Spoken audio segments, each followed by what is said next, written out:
এক ঘন্টা পরে জাতীয় সংসদে উত্থাপন হতে যাচ্ছে 2024-25 অর্থ বছরের জাতীয় বাজেট। আকার হতে পারে 7,97,000 কোটি টাকা।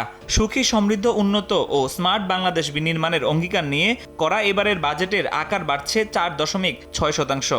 আগের 2 বছর অবশ্য বেড়েছে প্রায় 12.5% করে।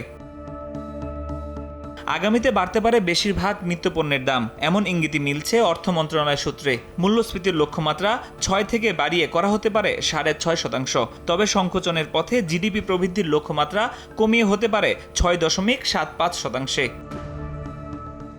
বাজেটে ব্যয়ের তালিকায় অনুন্নয়ন খাতে প্রায় 50,000 কোটি টাকা বেশি খরচ করার পরিকল্পনা রয়েছে। এই বিশাল বাজেটে ব্যয়ের যোগান দিতে এনবিআরকে পূরণ করতে হবে 4,80,000 কোটি টাকার টার্গেট, যা চলতি অর্থ বছরের সংশোধিত লক্ষ্যমাত্রার চেয়ে 70,000 কোটি টাকা বেশি।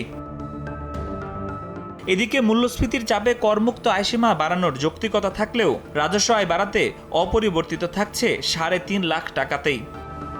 নগদে 500 টাকা বা তার বেশি পেমেন্টে পেতে পারেন ঢাকায় জমিসহ 20 কোটি টাকার পুরস্কার।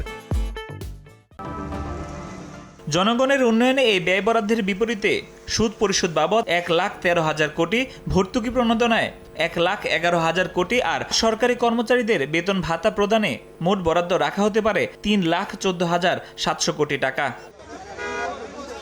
ধনী গরিবের আয় বৈষম্যে নিয়ন্ত্রণহীন বাজার ব্যবস্থায় যেন ভেসে না যায় নিম্ন আয়ের মানুষ, সেজন্য সামাজিক সুরক্ষায় 7,000 কোটি টাকার বাড়তি যোগান দিয়ে বরাদ্দ হতে পারে 1,33,000 কোটি টাকা। সুবিধাভোগীর সংখ্যা 4 লাখ বাড়ানোর সঙ্গে মা ও শিশু সহায়তা ভাতা 200 এবং 80 বছরের বেশি বয়স্ক নাগরিকের জন্য 300 টাকা বাড়ানোর প্রস্তাব দেয়া হবে আসন্ন অর্থ বছরের উত্থাপিত বাজেটে।